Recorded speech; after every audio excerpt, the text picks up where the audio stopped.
सूर्य हमारे सौर मंडल का सबसे बड़ा और सबसे चमकीला तारा है।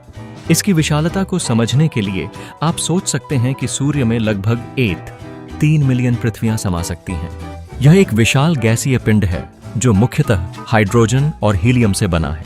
सूर्य की सतह का तापमान लगभग 5,700 डिग्री सेल्सियस है, लेकिन इसके भीतर कोर में तापमान लगभग 15 मिलियन डिग्री सेल्सियस होता है। यह अत्यधिक तापमान परमाणु संलयन के लिए जिम्मेदार है, जहां हाइड्रोजन का हीलियम में परिवर्तन होता है, जिससे ऊर्जा उत्पन्न होती है। सूर्य की ऊर्जा का स्रोत मुख्यतः नाभिकीय संलयन है। इस प्रक्रिया में हाइड्रोजन के नाभिक एकजुट होकर हीलियम के नाभिक बनाते हैं, जिससे अविश्वसनीय मात्रा में ऊर्जा उत्पन्न होती है। यह ऊर्जा हमें प्रकाश और गर्मी के रूप में मिलती है, जो जीवन के लिए आवश्यक है।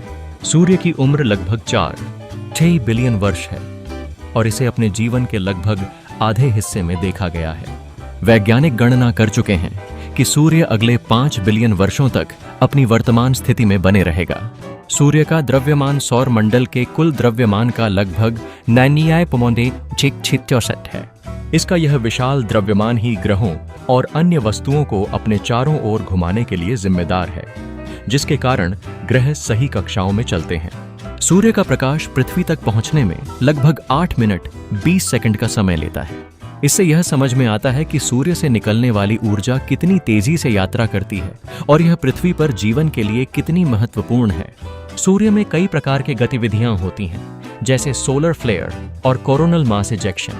ये घटनाएं सूर्य की सतह से प्लाज्मा के विस्फोट के रूप में होती हैं और ये पृथ्वी की जैविक और इलेक्ट्रॉनिक प्रणालियों पर प्रभाव डाल सकती हैं। सूर्य एक स्पेक्ट्रल श्रेणी G2V का तारा है, जिसका अर्थ है कि यह न तो बहुत गर्म है और न ही बहुत ठंडा। इसके रंग में हल्की पीली झलक दिखाई देती है, जो इसे शाम के समय अद्भुत बनाती है।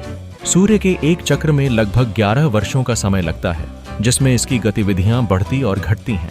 इस चक्र में सूर्य की धाराएं, धब्बे और अन्य गतिविधियां देखी जाती हैं, जो वैज्ञानिकों के लिए अध्ययन का एक महत्वपूर्ण विषय है। सूर्य के प्रकाश में बहुत ही अधिक ऊर्जा होती है, जो पृथ्वी पर जीवन को बनाए रखने में सहायक होती है।